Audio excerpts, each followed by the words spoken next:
আসন্ন ত্রয়োদশ জাতীয় সংসদ নির্বাচনকে কেন্দ্র করে কক্সবাজারের রোহিঙ্গা ক্যাম্পগুলো সিল করে দেওয়ার ঘোষণা দিয়েছেন নির্বাচন commissioner brigadier general Abul Fazal Mohammad Sanaullah. আমি রিটার্নিং অফিসার মহোদয়কে বলেছি, আমি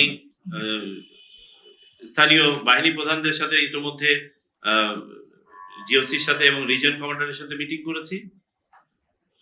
রোহিঙ্গা ক্যাম্প ভোটকে কেন্দ্র করে সিল করা থাকবে কয়েকদিন আগে থেকে শুরু করে ভোটের পরের দিন পর্যন্ত।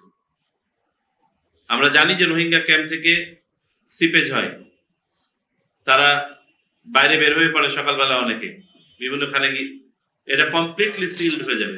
নির্বাচনের আগে ও পরের কয়েকদিন এই নিষেধাজ্ঞা কার্যকর রাখার নির্দেশ দিয়েছেন তিনি। রোববার সন্ধ্যায় কক্সবাজার জেলা প্রশাসক কার্যালয়ে আয়োজিত এক মত বিনিময় সভায় তিনি স্পষ্টভাবে বলেন, ভোটের সময় রোহিঙ্গারা যেন কোনোভাবে মিছিল মিটিংয়ে অংশ নিতে না পারে এবং তাদের যেন কোনো অপরাধমূলক কাজে ব্যবহার করা না হয়, সেদিকে কঠোর নজর রাখতে হবে। রোহিঙ্গারা যেন কোনো ধরনের মিছিল মিটিং ইত্যাদিতে অংশগ্রহণ করতে না পারে।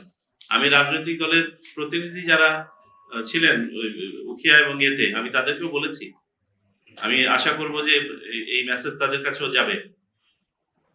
কেউ যদি রোহিঙ্গাকে ব্যবহার করেন, ওই রাজনৈতিক দলই এবং ওই প্রার্থী ক্ষতিগ্রস্ত হবেন। তখন ওই রোহিঙ্গাকে অ্যারেস্ট করা হবে এবং অ্যারেস্ট করে মিডিয়া করে দেওয়া হবে। আর আপনারা যেটা করবেন মিডিয়া করে দেবেন, তাহলে ডেটারেন্সটা আরো ভালো হবে। রোহিঙ্গারা কিন্তু খুব চিপ একটা কমোডিটি এই মুহূর্তে। অল্প টাকার বিনিময়ে মিছিলেও আনা যাবে, আবার গান রানিং এও ব্যবহার করা যাবে। আর তাদের কারো হাতে যদি অস্ত্র থাকে, তার দাম তো আরো হাই, তাকে দিয়ে একটা নাশকতা করানো যাবে। সুতরাং রোহিঙ্গাদের ব্যাপারে very special and cautious approach নিতে হবে। কোনোভাবেই যেন তারা কোনোখানে ব্যবহৃত হতে না পারে।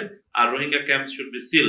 কবে থেকে সিল করবেন না করবেন, ওই সেলের মাধ্যমে সমন্বয় করেন, করে এটাকে নিশ্চিত করেন। ইসি সানাউল্লাহ সতর্ক করে বলেন, আগামী নির্বাচন অত্যন্ত গুরুত্বপূর্ণ। এই নির্বাচন ভালো করতে না পারলে তার পরিণতি সবাইকে ভোগ করতে হবে। তিনি আরও জানান, নির্বাচনকে কেন্দ্র করে এখন থেকেই মাঠে নামছে যৌথ বাহিনী। এই অভিযানের মূল লক্ষ্য থাকবে তিনটি: অবৈধ অস্ত্র উদ্ধার, চিহ্নিত সন্ত্রাসীদের গ্রেপ্তার এবং নির্বাচনী আচরণ বিধির বড় ধরনের লঙ্ঘন কঠোরভাবে মোকাবিলা করা।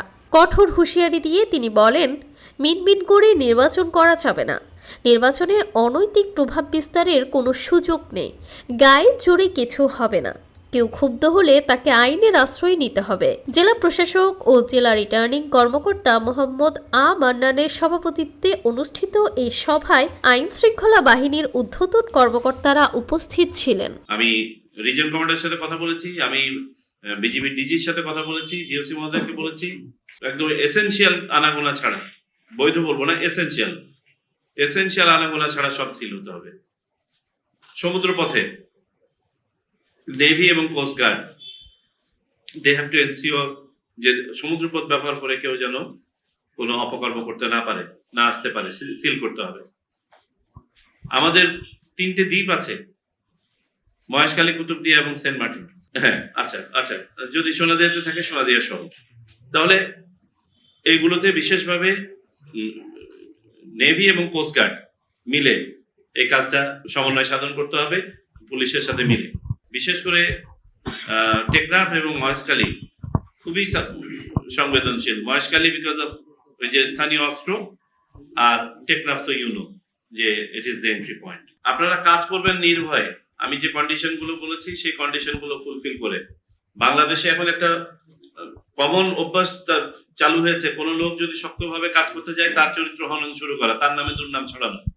ভয় পাবেন না। আপনি যদি কোনো কিছু না করে থাকেন, ওটা দিকে তাকায়ও দেখবেন না। 70 ঘন্টা এমনিই বাঁচবে ইনশাআল্লাহ।